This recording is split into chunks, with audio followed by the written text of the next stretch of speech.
प्रभु यीशु के मधुर नाम में सबको जय मसीह की।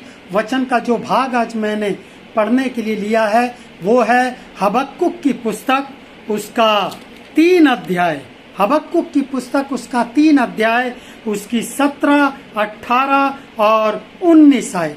यहाँ पर इस प्रकार से लिखा है, क्योंकि चाहे अंजीर के वृक्षों में फूल न लगे और न दाखलताओं में फल लगे, जलपाई के वृक्ष से केवल धोखा पाया जाए और खेतों में अन्न न उपजे, भेड़शालाओं में भेड़ बकरियां न रहें और न थानों में गाय बैल हों, तो भी मैं यहोवा के कारण आनंदित रहूंगा, अति मगन रहूंगा और अपने उद्धारकर्ता परमेश्वर के द्वारा अति प्रसन्न रहूंगा। यहाँ पर हमें प्रभु का वचन इस बात को सिखाता है। क्या सिखाता है?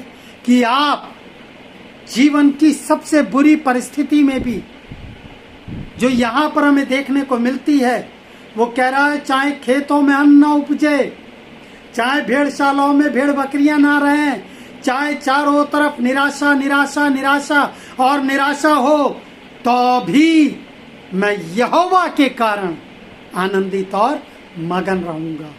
प्रभु सामर्थी परमेश्वर चाहते हैं आपका और मेरा विश्वास भी इसी प्रकार का हो।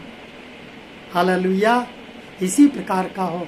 जब आपके जीवन में चारों तरफ निराशा हो, दुख हो, परेशानियां हो, उस समय पर भी आपको क्या होना है? आनंदित और मगन होना है। कैसे हम आनंदित और मगन हो सकते हैं?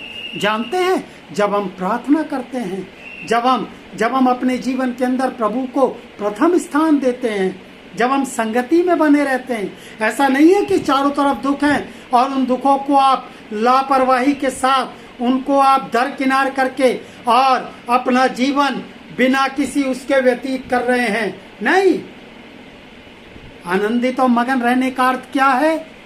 जब दुख हो, पीड़ाएं हों, तो आप उन दुखों और पीड़ाओं के बारे में ज्यादा ना सोचें, लेकिन क्या करें? प्रभु से प्रार्थना करें, प्रभु के वचन को पढ़ें।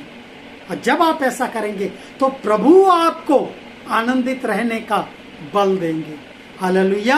पहला थिस्सलुनीकियों 5 अध्याय उसकी 16, 17 और 18 आयत क्या बोलती है? सदा आनंदित रहो, निरंतर प्रार्थना में लगे रहो और हर बात में क्या करो? धन्यवाद करो। क्यों करना है ऐसा? क्यों आनंदित रहना अपनी पीड़ाओं में भी? वो कहता है आगे, क्योंकि तुम्हारे लिए मसीह यीशु में परमेश्वर की यही इच्छा है, मेरे प्रभु की यह इच्छा है कि मैं आनंदित और मगन रहूं। हालेलुया। तो आनंदित रहें, मगन रहें। अगर आज आप कठिनाई में हैं, अगर आज आप पीड़ा में हैं, तो उस पीड़ा के बारे में, उस कठिनाई के बारे में लोगों से बातचीत ना करें, लेकिन क्या करें? प्रार्थना के साथ प्रभु के सामने रखें और आनंदित रहें।